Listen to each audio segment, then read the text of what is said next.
할렐루야, 사랑하는 갈릴리 성도 여러분 반갑습니다. 오늘은 창조절 7째 주일 10월 셋째 주일입니다. 다 함께 묵상으로 기도하면서 하나님께 예배 드리겠습니다.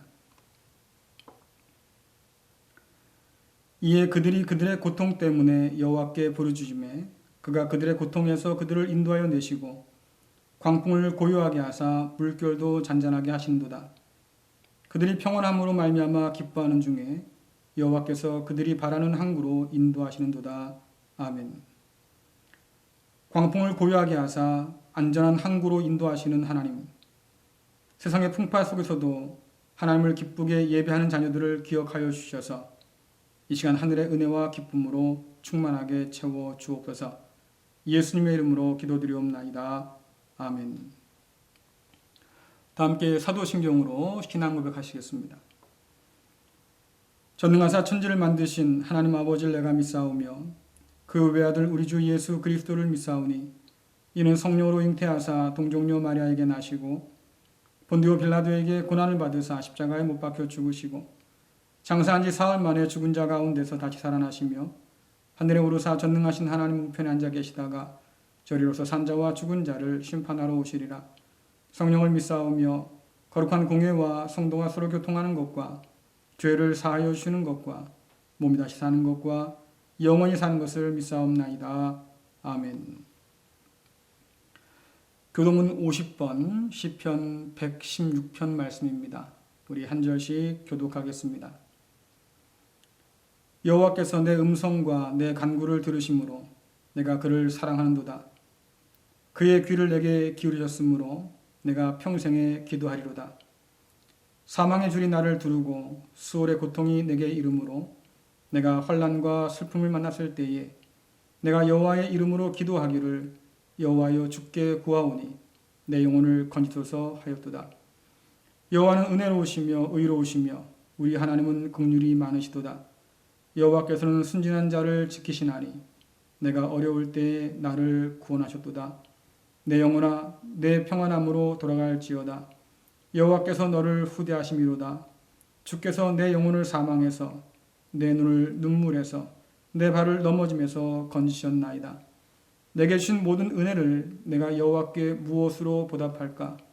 내가 구원의 잔을 들고 여호와의 이름을 부르며 여호와의 모든 백성 앞에서 나는 나의 서원을 여호와께 갚으리로다. 그의 경건한 자들의 죽음은 여호와께서 보시기에 귀중한 것이로다. 아멘.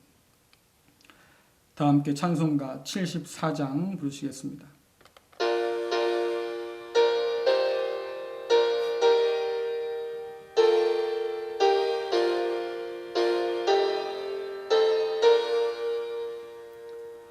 오만세 반석이신 주리 하나님 저 창조 이전부터 또 영원하도록 한없는 영광 중에 그 보좌 있으니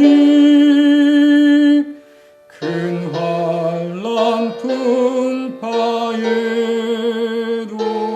날 지켜주시네. 인생 사는 것이 뜬 구름 같으며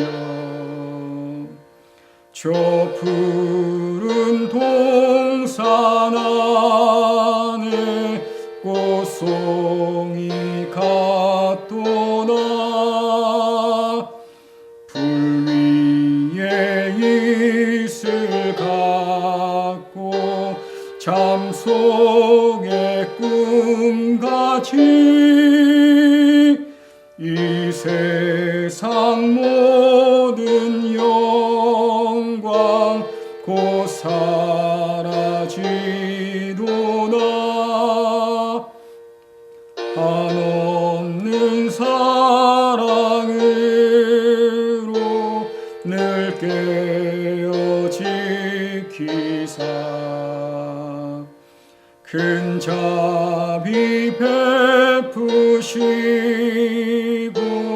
늘 인도하시니 내 평생 짧은 세월 빛나게 살도록 참 빛인 성령으로 날 채워주소서.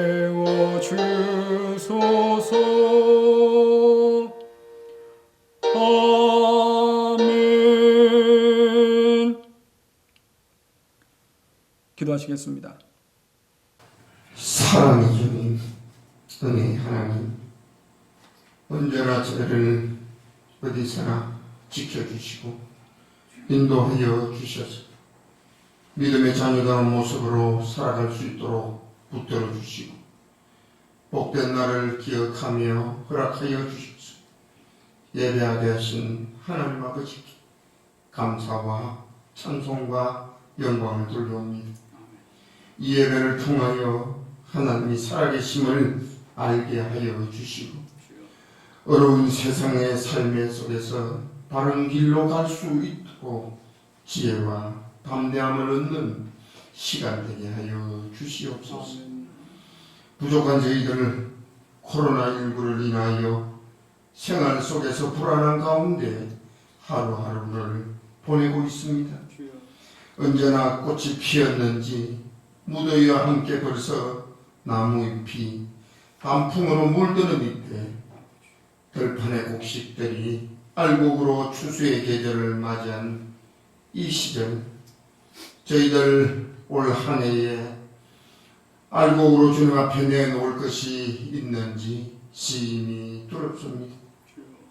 코로나19를 핑계로 믿음 생활이 나태하여지며 주저앉아 있었고 심지어는 뒤로 물러서서 점점 멀어져가는 믿음의 자녀가 아닌지 돌아보게 하여 주시옵소서. 새롭게 되는 예배를 통하여 다가서며 나아가며 내 마음을 다잡고 살아계신 하나님을 믿고 따르는 전진하는 갈릴리 모든 근속들이 되려도 일깨워 주시옵소서. 굳은 믿음을 흔들리지 않게 인도하여 주시옵소서. 마침내 승리하며 이렇게 세우시는 분이시 주님의 이심을 몸소 체험하는 갈릴리 모든 성도들에게 인도하여 주시옵소서. 고난 가운데서도 길을 여시며 울며 씨를 뿌리는 자에게 풍성한 열매를 맺게 하시는 하나님 아버지, 근속들 한 사람 한 사람들이 자기가 처한 현실 속에서 내 소망과 희망을 주시는 하나님을 온전히 믿고 아무리 힘들고 어려운 일이 있다 할지라도 참고 인내하며 견디며 주님 앞에 매달리면 이루어 주시는 이심이 하나님이심을 마음 깊은 곳에 새기며 나아갈 수 있게 하여 주시옵소서. 일어서 나아가게 인도하여 주시옵소서. 서로 위로하며 합심하며 손잡고 함께 이뤄내는 갈릴리 근속들 되도록 도와주옵소서. 절대로 낭망하지 않게 하시며 낙심하지 않게 하시며 코로나19를 이겨내고 새롭게 나아가는 공동체 되게 붙들어 주시옵소서. 아멘 할 수 있는 믿음 되게 도와주옵소서. 오늘도 말씀을 들고 단위에 서신 목사님을 영육간에 감동케 하여 주셔서 전하는 말씀이 희망과 용기를 얻게 하여 주시며 그 말씀 듣고 하나님의 진리의 말씀을 가슴 깊이 새기는 행하는 성도되게 도와주옵소서. 예배와 절을 위하여 헌신하고 봉사하는 믿음의 근속들 붙들어 주셔서 한 명도 질병에서 염려하는 성도가 없게 도와주옵소서. 코로나19를 이기며 새롭게 준비하며 이루어 주실 것을 예비하시는 예수 그리스도 이름으로 간절히 기도드리옵나이다. 아멘. 오늘 우리에게 주신 말씀은 사도행전 27장 22절부터 25절까지의 말씀입니다. 쉬운 성경으로 봉독해 드리겠습니다. 하지만 여러분, 이제 제가 권합니다. 용기를 내십시오. 이 배만 이를 뿐 여러분 중에는 한 사람도 목숨을 잃지 않을 것입니다. 지난 밤에 나의 주님이요 내가 섬기는 하나님의 천사가 내 곁에 나타나 이렇게 말해 주었습니다. 바울아, 두려워하지 마라. 너는 반드시 황제 가이사 앞에 서야 한다. 하나님께서 너와 함께 항해하는 모든 사람들의 목숨을 너에게 맡겨 주셨다. 그러니 여러분 용기를 내십시오. 나는 하나님을 믿습니다. 모든 일이 하나님의 천사가 내게 말씀하신 대로 이루어질 것입니다. 아멘. 할렐루야. 아멘. 네, 거룩한 주일 함께 예배하기 위해서 이 자리에 모이신 여러분들 주님의 이름으로 환영합니다. 또 영상으로 아마 지금 예배드린 분도 계실 텐데 그분들도 주님의 이름으로 환영합니다. 우리 다 함께 인사 나누겠습니다. 사랑합니다. 축복합니다. 잘 됩니다. 사랑합니다. 축복합니다. 잘 됩니다. 네, 여러분 잘 되겠지요? 네. 우리가 기대하면서 또 기도하면서 서로를 축복하고 격려하는 거 참 중요할 것 같아요. 우리가 나눔 인사처럼 사랑하면서 또 축복하면서 모두가 함께 잘 되는 그런 복을 누릴 수 있기를 간절히 축원합니다. 다시 한번 우리 인사 나눠볼까요? 하나님 안에 삽시다. 하나님 안에 삽시다. 네, 하나님 안에 삽시다. 네, 하나님을 모시고 사는 우리잖아요. 그러니까 언제나 우리가 하나님 안에 또 하나님 앞에 있습니다. 그 하나님을 우리가 인식하며 살면 겸손해져요. 아, 내가 하나님의 사람이구나. 겸손해야지. 자기를 낮출 수도 있고요. 또 용기를 낼 수 있습니다. 아, 내가 혼자가 아니구나. 하나님 나를 붙들어 주시니까 내가 힘을 내야지. 언제나 하나님 안에 거하면 주께서 우리에게 주신 말씀처럼 주님이 우리 안에 계시고 우리가 주님 안에 있는 이 놀라운 복을 누릴 수 있습니다. 모쪼록 언제나 하나님 안에서 또 하나님 앞에서 살아가는 우리 모두가 될 수 있기를 간절히 축원합니다. 지난 10월 16일에 불과 며칠 전이지요. 한국 트라우마 스트레스 학회라고 있는데 이 학회에서 코로나19 시대 때 우리나라 국민들의 정신 건강이 어떨까 조사를 했답니다. 그래서 그 결과를 발표했어요. 결과에 의하면 길어진 코로나19 때문에 우리 국민들 사이에서 걱정과 불안과 두려움이 점점 더 증가하고 있고 그것이 상당히 위험수에 도달해 있다. 이렇게 결과가 나왔습니다. 특별히 수위를 넘어선, 그러니까 위험 수위를 넘어선 우울증이 여자 가운데서 심해졌고요. 특이하게도 남자들 가운데서는 극단적 선택을 생각하는 사람들이 늘었답니다. 그러니까 여러분들, 우리 여자분들, 남편들 잘 좀 돌봐주세요. 네, 요즘같이 어려운 시대 때 힘듭니다. 남편들도 우리 아내 되신 분들도 잘 좀 돌봐주시고요. 서로 챙겨주지 않으면 이때를 참 넘어가기가 어려울 것 같아요. 그래서 이런 조사 결과의 결론이 뭐냐면 코로나19가 너무 길어졌기 때문에 그로 인해서 우리나라 국민의 정신 건강 상태가 점점 악화되고 있다. 이렇게 결론을 냈습니다.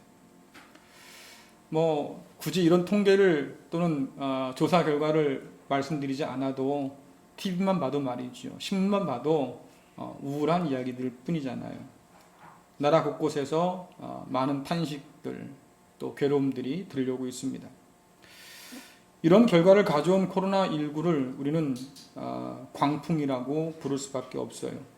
예상하지 못하게 찾아와서 우리 일상을 송두리째 뒤집어 놓은 이 코로나19 광풍, 이로 인해서 세상이 또 우리들의 삶이 떠돌고 지금 표류 중에 있습니다. 코로나19 광풍 속에서 사람들이 가장 스트레스를 많이 받는 게 뭘까? 여러분 뭘 것 같아요? 1위. 사람들이 스트레스 받는 가장 큰 것 뭘까요? 여러분은 뭐 때문에 스트레스 받아요? 예? 만나지 못해서? 네, 뭐 그럴 수도 있죠. 근데 요즘에는 뭐 SNS로도 만나고 뭐 그러니까. 자, 그런데 조사한 결과에 의하면 1위는 내가 올해 계획한 게 있는데 그 계획한 대로 된 것이 아무것도 없습니다. 그렇잖아요. 취업을 하고 싶은 청년들도 있을 텐데 취업길이 막혔어요. 그렇잖아요. 뭔가 계획을 세웠는데 그 계획이 다 날아가 버렸어요. 심지어 여행 가고자 했던 계획들도 다 무너지고 말았잖아요.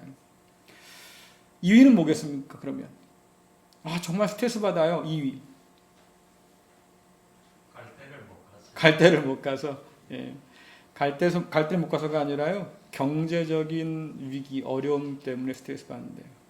그래서 오늘날 우리나라 국민들이 가장 스트레스 받는 것 2개. 첫 번째는 내가 원한 대로 되지 않는다라고 하는 것. 두 번째는 경제적으로 위기다라고 하는 거죠. 여러분도 별다르지 않지요. 아마 다 거기지 않을까 생각이 듭니다. 오늘 우리가 읽은 말씀은 갑작스럽게 만난 광풍으로 죽을 고비를 넘긴 사람들의 이야기입니다. 사도행전 27장에 보니까 바울의 로마 여행이 기록되어 있거든요. 근데 우리가 보통 여행하면 가고 싶어 가잖아요. 그렇죠? 근데 바울이 로마로 방문하게 된 첫 번째 여행은 가고 싶어 간 여행이 아니에요. 붙들려서 간 여행이지요.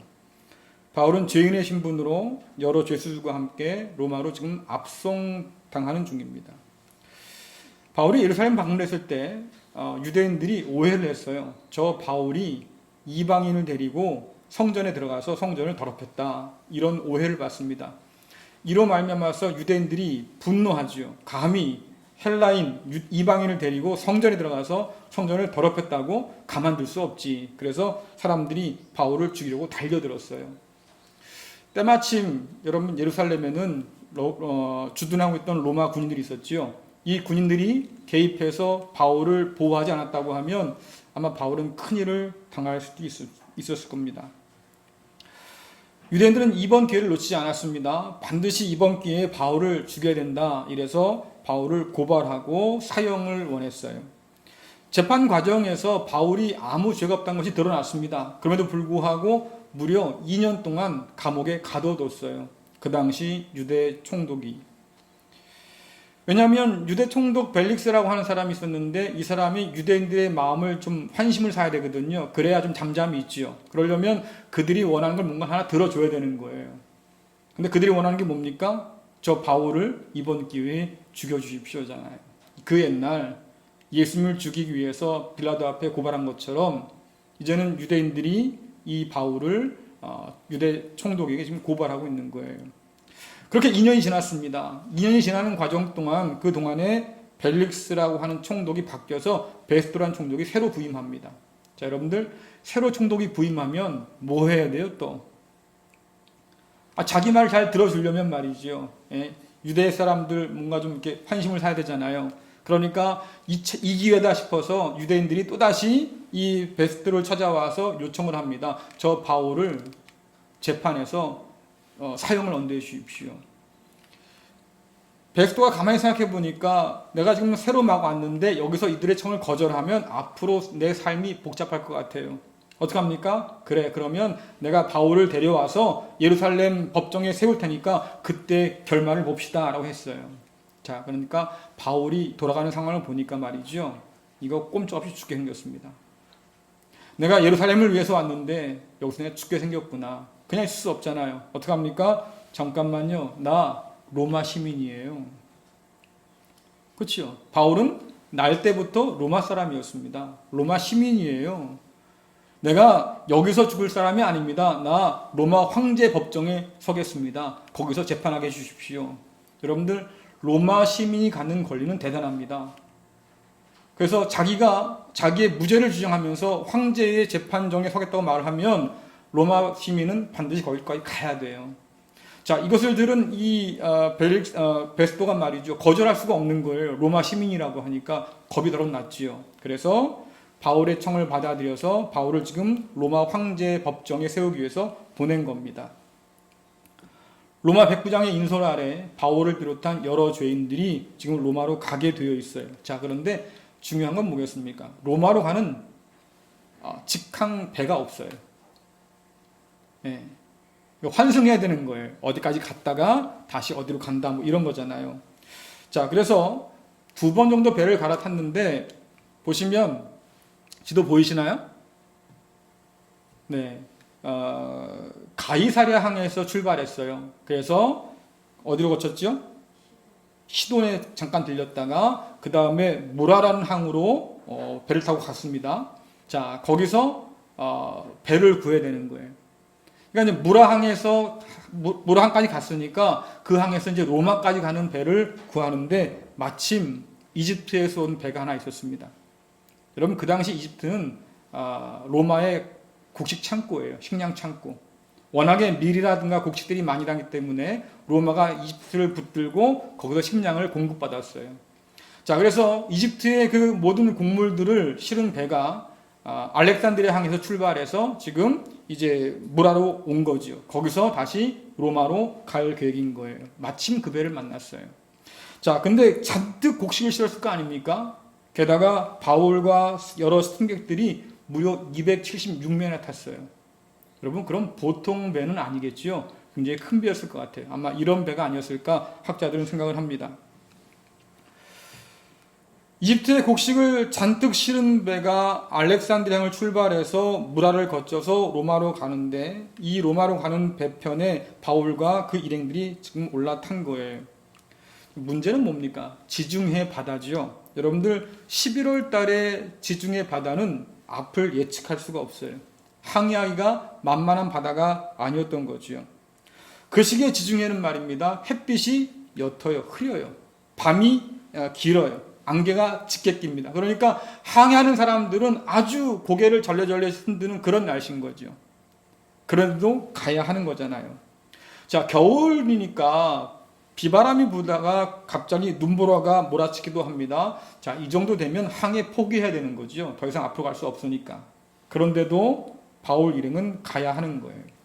자, 무라항에서 출발한 배가 말입니다. 바람이 만만치 않자 중간 기점인 크레타 섬에 머물게 되었습니다. 지금 섬 하나 보이시죠? 네. 그 섬에 보시면 미항이라는 곳이 있어요. 미항은 아름다운 항구라는 곳입니다. 뭐 경관이 좋았는지 모르겠지만 어쨌든 거기에 머물렀는데 바울 생각은 뭐냐면 이대로 더 갔다가는 앞으로 나갈 수 없을 테니 차라리 그냥 미항 여기서 머물러서 겨울을 납시다. 그리고 겨울이 지난 다음에 따뜻한 봄이 되면 그때 로마로 출발합시다 라고 생각했습니다. 자, 그런데 선장이나 백부장은 생각이 좀 달라요. 조금 더 가면 베닉스라고 하는 제법 큰 항구가 있습니다. 그러니까 좁은 미항에 있는 것보다는 차라리 큰 항구로 가서 거기서 좀 여유 있게 넉넉하게 보내는 게 어떨까 이런 생각을 갖고 있던 거죠. 그래서 선장과 백부장은 베닉스 항구로 이동하기로 결정을 해요. 바울이 말리죠. 지금 출발했다가는 큰일 날 수도 있으니까 그냥 미항에 머뭅시다. 근데 듣지 않아요. 조금만 더 가면 하루끼만 고생하면 말입니다. 좀 더 편안하게 한겨울을 날 수 있지 않겠어요? 그러니까 포기하지 않습니다. 여러분들 오늘 말씀 사도행전 27장 12절부터 13절 말씀 같이 읽어보겠습니다.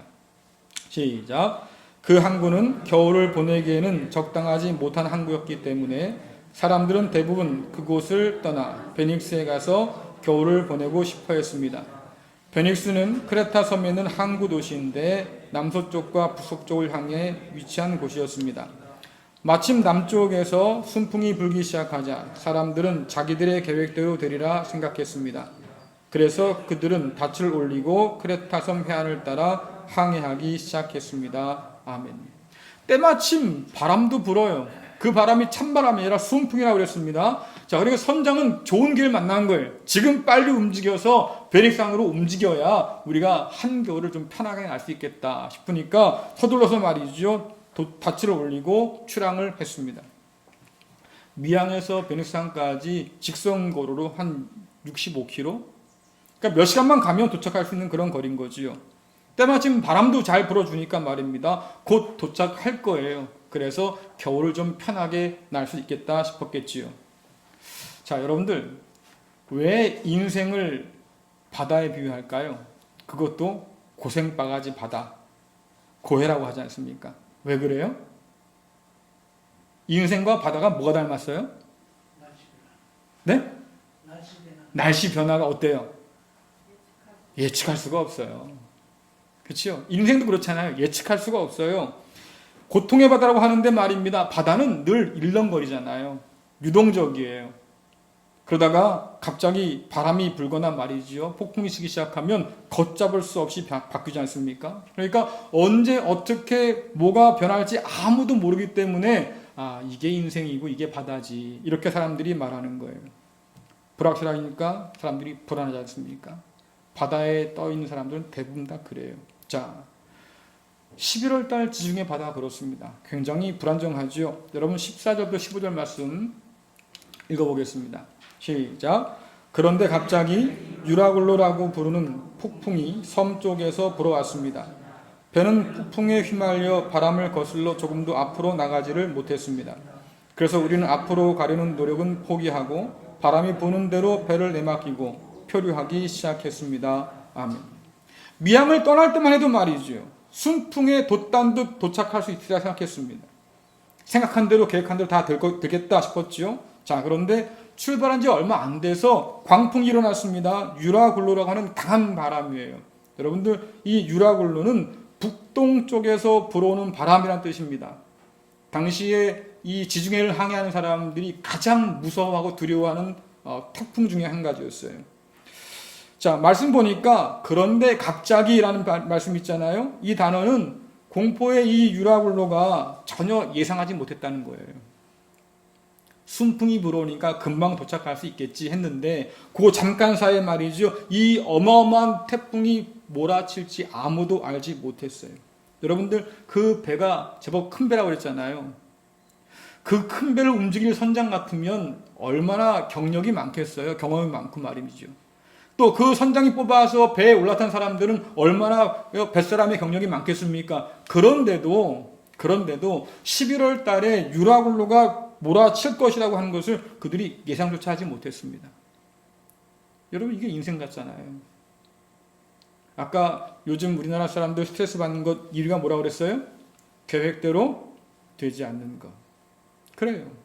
계획대로라고 하면 오늘 하루 잠깐 고생해서 말입니다. 미항에서 베닉스로 갔을 거예요. 그런데 계획대로 되지 않는 거예요. 계획대로라고 하면 앞으로 나가야 돼요, 배가. 근데 앞으로 나가진 못해요. 너무나 바람이 강해서 말이지요. 바람에 끌려다녀요. 근데 이 배가 어디로 갑니까? 섬 쪽으로 붙었으면 차라리 날 텐데 오히려 망망대해로 배를 바람이 몰고 갔어요.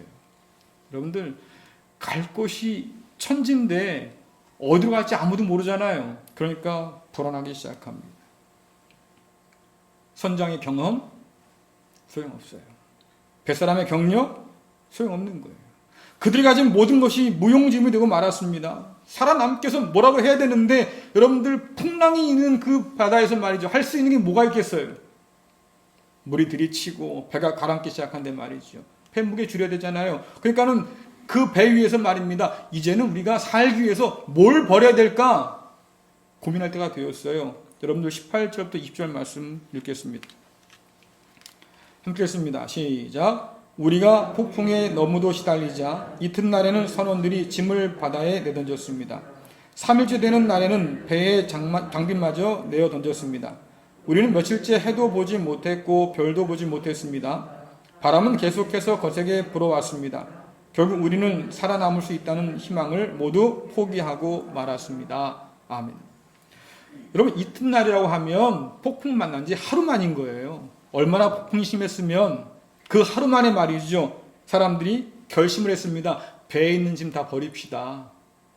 왜? 그래서 무게를 좀 낮춰서 말입니다. 배가 가라앉지 않도록 해야 되니까 몽땅 다 버리자. 여러분 그들이 바다에 버린 짐이 뭘까요? 뭘 버렸겠어요? 그렇겠죠. 자기들이 가지고 온 소지품 버렸을 거고요. 그들이 돈 벌려고 실어왔던 그 모든 곡식들 다 바다에 쏟아 버리는 거예요.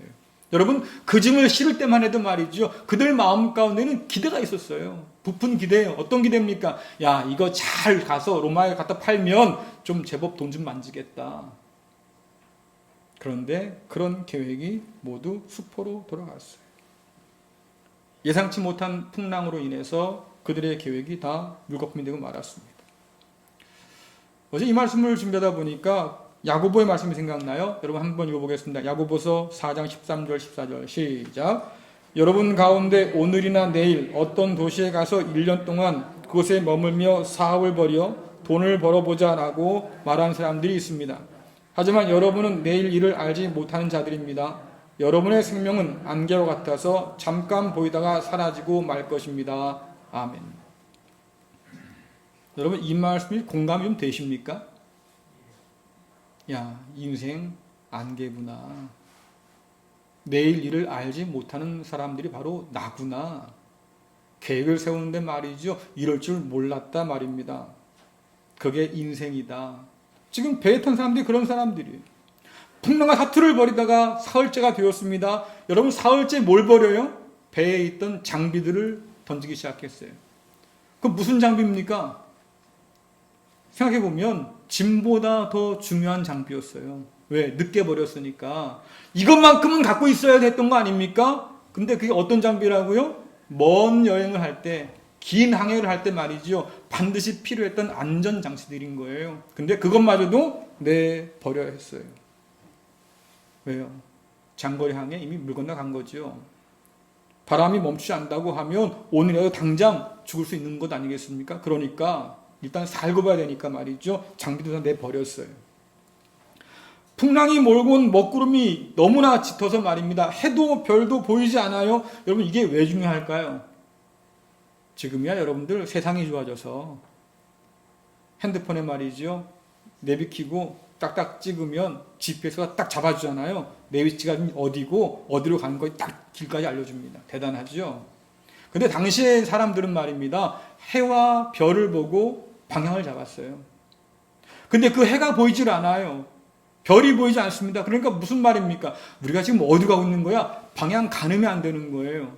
이러다가 자칫 잘못해서 말입니다. 암초에 걸리면 어떤 일이 벌어지겠습니까? 배가 파손되고 그 배에 타고 있던 276명 몽땅 다 바다에 빠져 죽는 거잖아요. 짐을 버렸어요.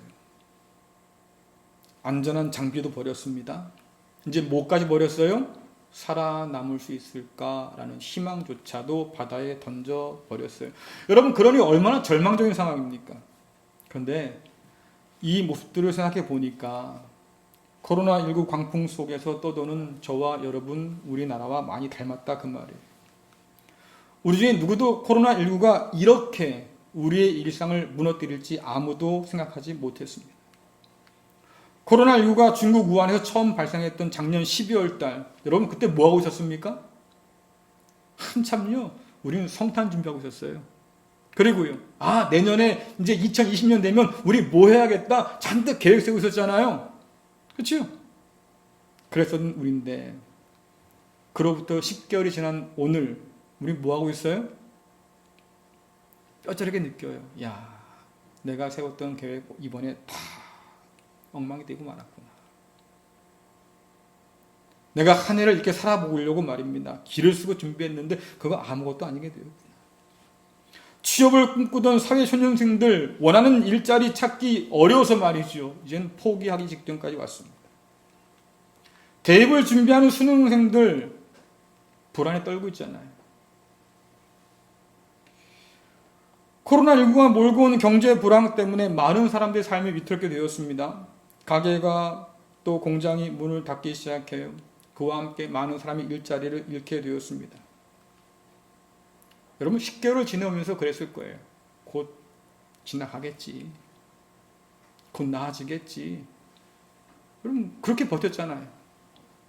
11월 달 되면 백신 나온다고 했는데 내년 되면 좀 나아질 수 있겠지. 여러분 우린 그렇게 견디며 지금까지 왔어요. 그런데 코로나19가 몰고 온 이 먹구름과 풍랑이 말이죠. 그렇게 쉽게 가실 것 같지가 않아요. 백신을 맞아도 말이죠. 또 맞아야 된대요. 변종이 나온 말입니다. 감당할 수가 없어요.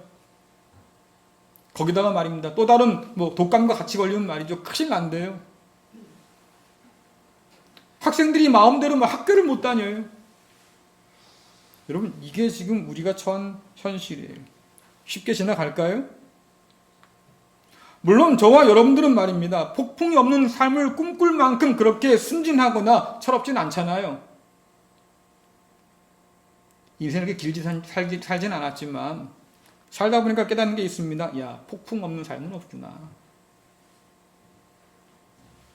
그런데 폭풍이 있는 삶이 우리들의 인생의 진실인데 또 다른 진실도 있지 않습니까? 그래도 기다리면 밤이 지나고 아침이 오는 것처럼, 그래도 버텨보면 풍랑이 지나고 맑게 개인 하늘이 보이는 것처럼 그렇게 지나가고 그렇게 견디다 보면 활짝 깬 날이 올 거야.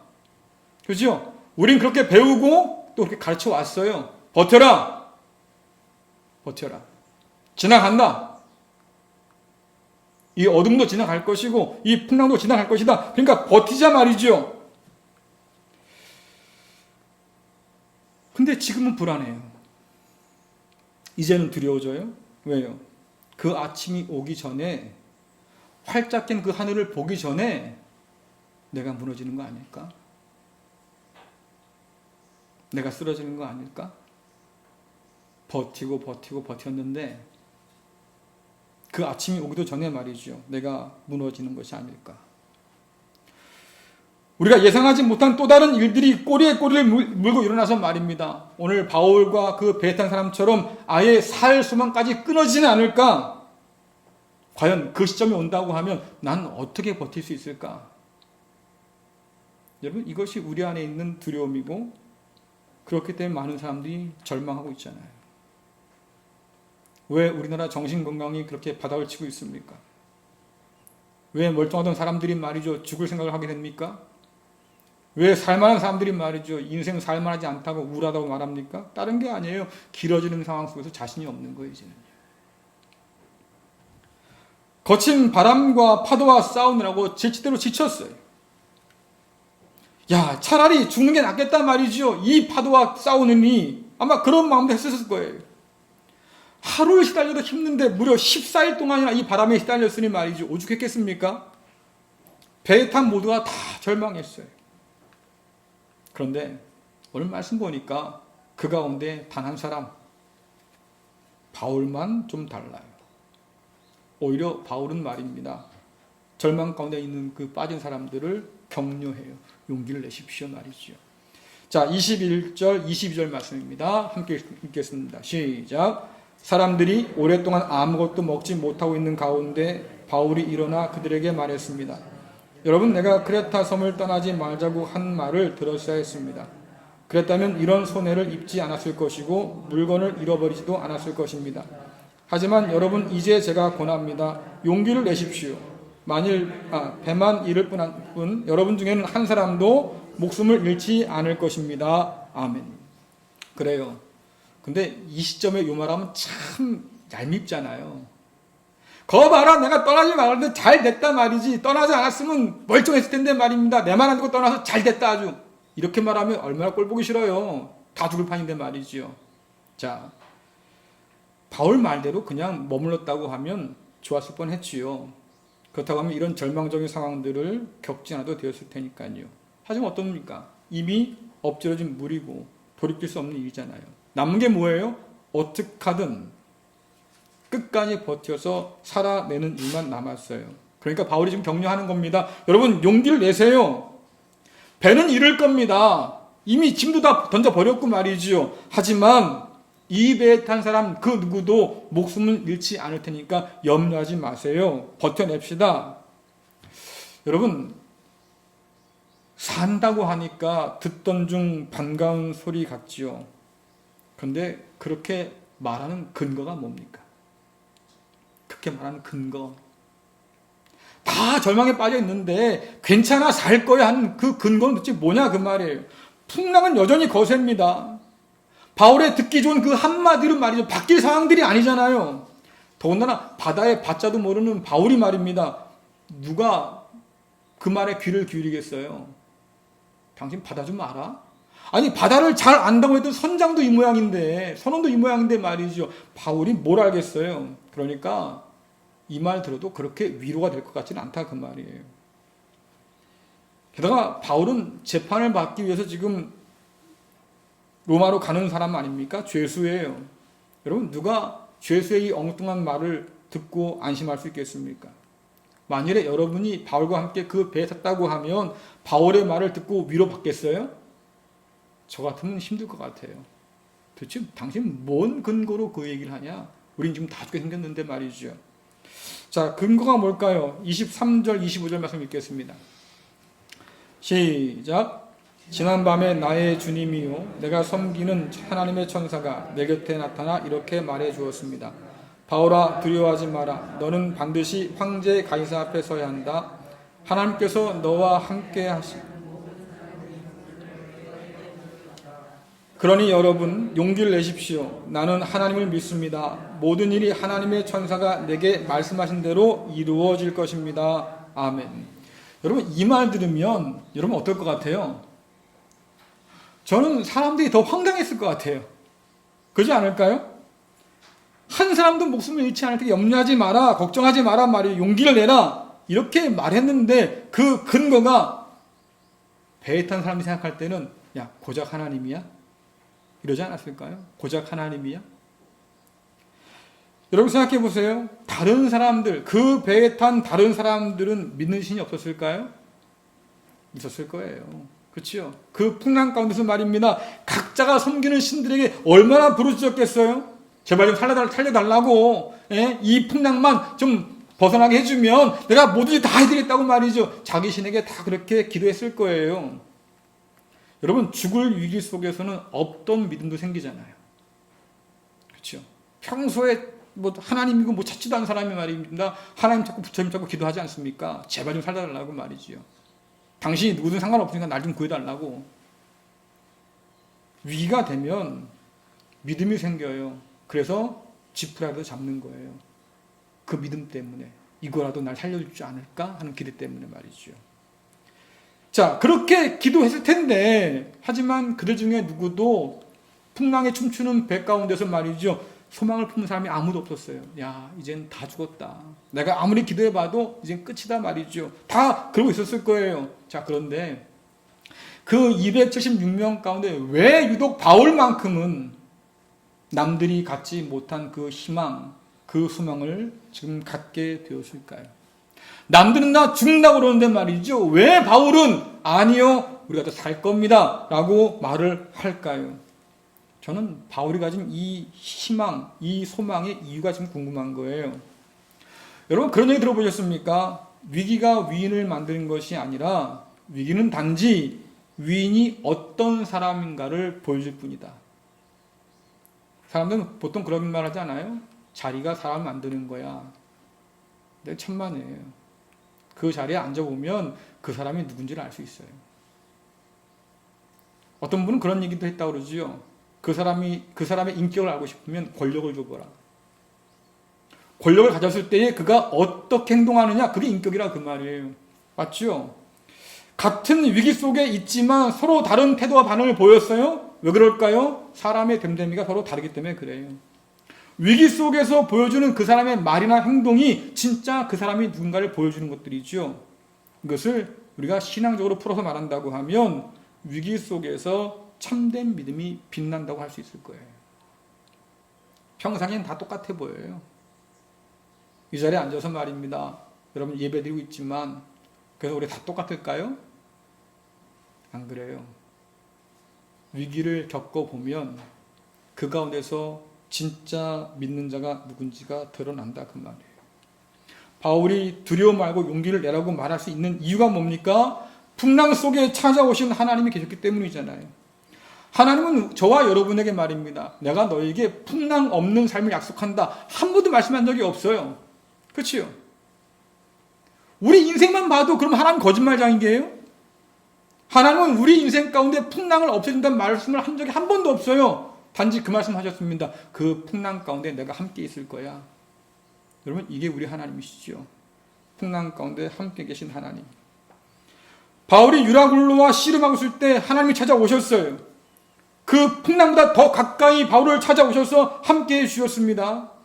그래서 바울이 말이죠. 살고자 모든 걸 다 버린 그 배에서 혼자 믿음을 붙들고 버리지 않았어요. 하나님과 그 약속을 굳게 붙들고 씨름하고 있었습니다. 우린 살 거예요. 왜? 하나님 이렇게 말씀해 주셨으니까. 저는 믿음과 믿음 없음의 차이가 바로 여기에 있다고 생각합니다. 오늘의 위기 속에서 나는 누굴까요? 이 코로나 광풍 가운데서 말입니다. 나는 어떤 사람으로 지금 드러나고 있을까요? 위기라고 하는 것은 언제나 우리에게 질문을 던져요. 그 가운데 빠지지 않는 질문이 뭡니까? 특별히 믿는 사람들은 말이죠. 하나님 뭐하고 계셔요? 언제까지 이렇게 살아야 되는 겁니까? 우리가 언제까지 이 위기 가운데 있어야 돼요? 하나님 언제나 건져줄 거예요? 이런 질문을 넘어서서 말입니다. 그때가 길어지기 시작하면 그때부터는 전혀 다른 인격이 나타나기 시작합니다. 하나님도 별 수 없나 보다. 하나님이 나를 버렸나 보다. 나를 버린 하나님이라고 하면 내가 붙들 이유가 뭐 있을까? 나도 하나님 버리면 그만이지. 그렇죠? 그것이 우리의 마음 가운데서 지금 튀어나오기 직전이잖아요. 과연 이 위기 속에서 풍랑 속에서 말이죠. 내가 하나님 붙들고 있는 게 의미가 있습니까? 이런 질문들이 우리 속에서 쏟아지기 시작합니다. 길어지니까 버티기 힘든 거예요. 많은 사람들이 자기가 갖고 있는 믿음까지 다 지금 바다에 던져 넣었잖아요. 더 이상 필요 없단 말이죠. 이젠 꼼짝이 죽었단 말입니다. 그런데 그 가운데서 바울은 생각이 좀 달라요. 여러분, 우린 종종 풍랑에 눈과 마음이 뺏길 때가 더 많잖아요. 그래서 정말로 볼 것, 정말로 붙들 것을 붙들지 못할 때가 더 많아요. 더 가까이 갈 텐데 말이죠. 가까이 가기를 포기하고 더 멀어집니다. 더 크게 부르셔야 할 텐데 말입니다. 아예 입을 다물어 볼 때가 더 많잖아요. 그러나 믿음이라고 하는 것은 이런 상황 속에서 우리의 눈을 열어줘요. 아, 풍랑만 있는 것이 아니라 하나님이 계시네. 우리의 귀를 열어줍니다. 두려워하지 마. 용기를 내라. 하나님 음성을 듣게 해주지요. 저는 이 자리에 계신 우리 모든 성도 여러분들이 오늘 주신 말씀 두려워하지 마라. 용기를 잃지 마라 말이지요. 이 하나님의 음성을 듣기를 간절히 축원합니다. 하나님은 생각보다 가까이 계세요. 우리의 호흡보다 더 가까이 계신단 말이지요. 풍랑 속에서, 폭풍 속에서 결코 저와 여러분을 홀로 내버려 두지 않습니다. 그 하나님 만나야, 그 하나님 붙들어야 비로소 우리는 바울처럼 말이죠. 이 세상 사람들을 향해서 말할 수 있는 거예요. 여러분 포기하지 마세요. 용기를 내세요. 두려워하지 마세요. 지나갑니다. 그때까지 견디고 버팁시다 말이지요. 산 소망을 주시는 하나님을 우리가 온전히 증언할 때 절망이 아닌 희망을 세상 가운데 보여줄 수 있는 거예요. 하나님 약속대로 광풍 속에서 바울은 살아남았습니다. 그리고 로마로 건너가서 재판을 받아요. 거기서 석방된 지 2년 동안 전국을 돌면서 또 전도를 하지요. 그러다가 네로 황제에게 잡혀서 순교를 당합니다. 그는 핍박과 고난이 다가왔는데도 그 달려갈 길을 포기하지 않았어요. 끝까지 달려갑니다. 왜요? 유라굴로 광풍 속에 만난 하나님이 그와 함께 계셨거든요. 어떤 고난, 어떤 상황 속에서도 함께 하신 하나님을 그가 굳게 붙들고 믿었기 때문에 달려갈 길까지 달려가고 마칠 수 있던 거죠. 여러분, 오늘 바울의 이 삶 속에서 한번 물어볼게요. 오늘 우리의 믿음은 안녕합니까? 잘 있는 거예요? 그렇다고 하면 세상 앞에 여러분 크게 한번 외쳐보세요. 나는 하나님을 믿노라. 우리 외쳐볼까요? 나는 하나님을 믿노라. 나는 하나님을 믿노라. 나는 하나님을 믿노라. 그래요. 이것이 우리의 고백이에요. 우리는 매주일 모여서 예배할 때마다 이 신앙을 고백하지 않습니까? 전능하사 천지를 만드신 하나님 아버지를 내가 믿사오며, 저와 여러분 믿는 하나님 아버지 어떤 분이에요? 말씀으로 천지를 지으신 분이 아닙니까? 그리스도 예수 안에서 저와 여러분을 말이죠, 자녀로 삼기를 기뻐하신 분이라고 성경은 말하고 있습니다. 그 하나님께서 우리에게 말씀하시는 거예요. 내가 널 그냥 두지 않을 거야. 걱정하지 마. 내가 함께 할 거다. 우리를 버려두지 않고 늘 동행하시는 하나님, 그를 믿는 모든 자에게 말씀하십니다. 두려워하지 마라. 용기를 내라 말이에요. 사랑하는 성도 여러분, 오늘 그 하나님을 믿고 계십니까? 코로나19가 길어진 이 상황 속에서 내가 계획한 것이 다 틀어진 이 상황 속에서 내일이 어떻게 될지 알지 못할 이 상황 속에서 말이죠. 바울처럼 난 하나님 믿노라. 모두가 다 자기들의 신을 포기하고 의지하던 모든 걸 다 내려놨어요. 그때도 바울은 붙들고 있었습니다. 나는 하나님을 믿노라. 오늘 그 하나님의 음성 듣기를 간절히 축원합니다. 히브리서는 하나님이 계신 것을 믿지 않고서는 하나님을 기쁘게 할 수 없다고 말씀하지요. 여러분 히브리서 11장 6절 말씀 같이 읽겠습니다. 시작. 믿음이 없이는 어느 누구도 하나님을 기쁘시게 할 수 없습니다. 하나님께 나오는 자는 그가 계시다는 것과 그를 찾는 자들에게 상 주시는 분이라는 것을 진정으로 믿어야 합니다. 아멘. 하나님을 찾는 자는 풍랑 속에서도 안심하라는 음성을 듣습니다. 넌 내 안에 있다는 그 말씀에 세상이 줄 수 없는 평안을 얻게 되지요. 내가 너한테 힘을 줄 거야. 이 말씀에 세상을 이길 힘과 담대함을 얻게 됩니다. 이것이 믿는 자들이 누리는 은혜예요. 그 하나님을 믿는 자만이 믿음으로 세상을 이기고 또한 위로할 수 있겠지요. 사랑하는 성도 여러분, 코로나19 광풍 가운데서 절망하고 움츠들지 마시고요. 끝까지 함께 하시는 하나님 믿으면서 담대히 세상을 위로하는 또 세상에 소망을 안겨주는 저와 여러분 될 수 있기를 간절히 축원합니다. 아무리 어려워도 여러분 하루에 3번 외치세요. 나는 하나님을 믿노라. 나는 하나님을 믿노라. 나는 하나님을 믿노라. 이 고백이 하나님께 기쁨이 되고 우리에게는 힘될 줄로 믿습니다. 기도하겠습니다. 은혜로우신 하나님 아버지, 폭풍 중에도 찾아오셔서 우리와 함께 하여 주시니 감사를 드립니다. 우리의 믿음이 약해지지 않도록 붙들어 주셔서 풍랑 중에도 함께 하신 하나님을 바라볼 수 있도록 인도하여 주옵소서. 세상과 함께 절망하며 낙심하지 않게 하여 주시고 오히려 하나님을 믿음으로 담대하셔서 세상을 위로하는 자 되게 하여 주옵소서. 교회와 성도가 낙심하여 위축되지 않도록 인도하여 주시고 하나님을 믿는 믿음 안에서 참된 소망을 전하게 하여 주옵소서. 예수 그리스도의 이름으로 기도드리옵나이다. 아멘. 다 함께 찬송가 400장 부르시면서 준비한 예물 하나님께 드리겠습니다.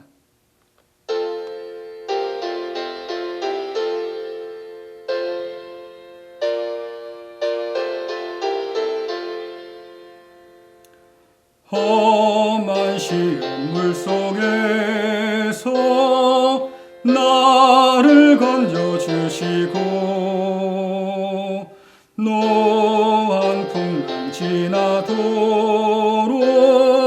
나를 숨겨주소서.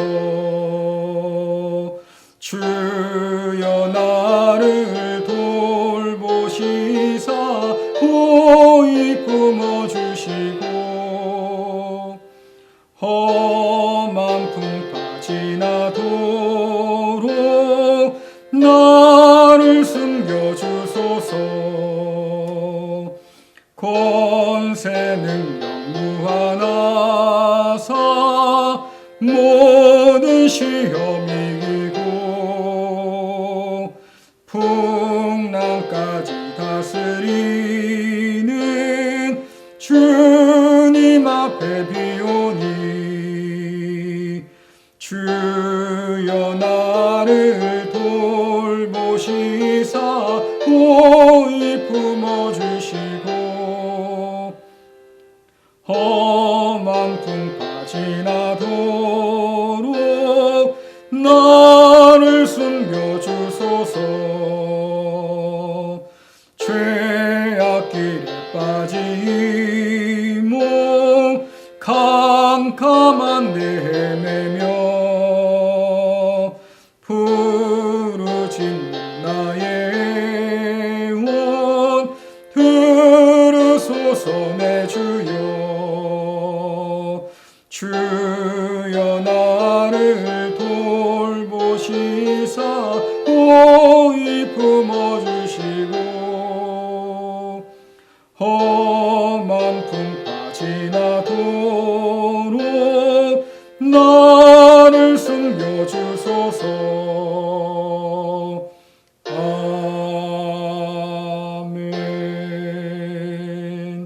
기도하겠습니다.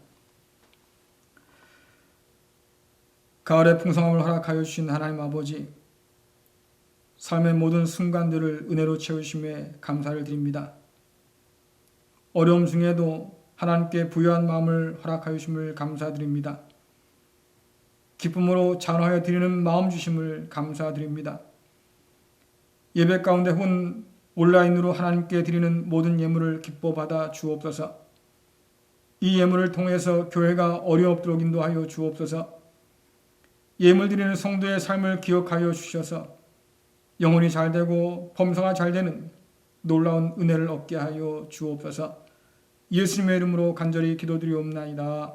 아멘.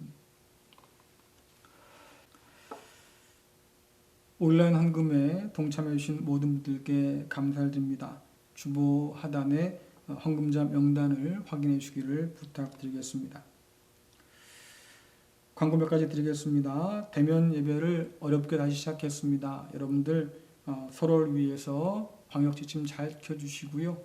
또 함께 모여 예배할 때 이 기쁨을 잃지 않기를 간절히 소원합니다. 또 예배 후에는 정기당회로 모이겠습니다. 다 함께 찬송가 569장 1절 부르신 후에 축도로 마치겠습니다.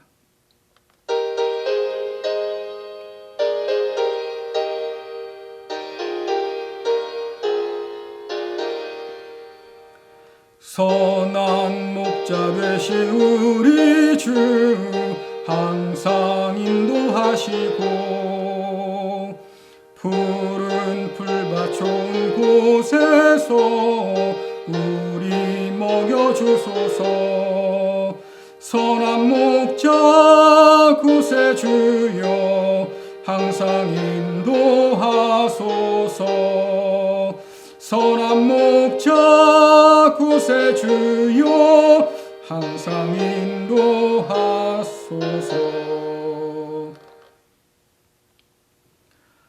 기도하겠습니다.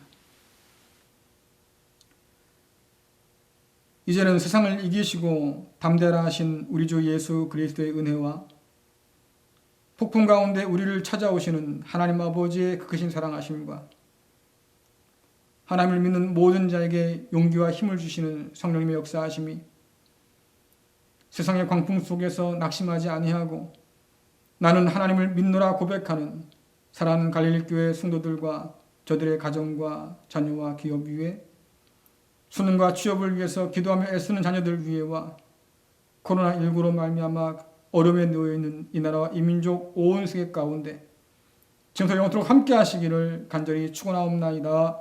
아멘. 네, 마치겠습니다. 한 주간도 주님 안에서 평안하시기를 간절히 바랍니다. 감사합니다.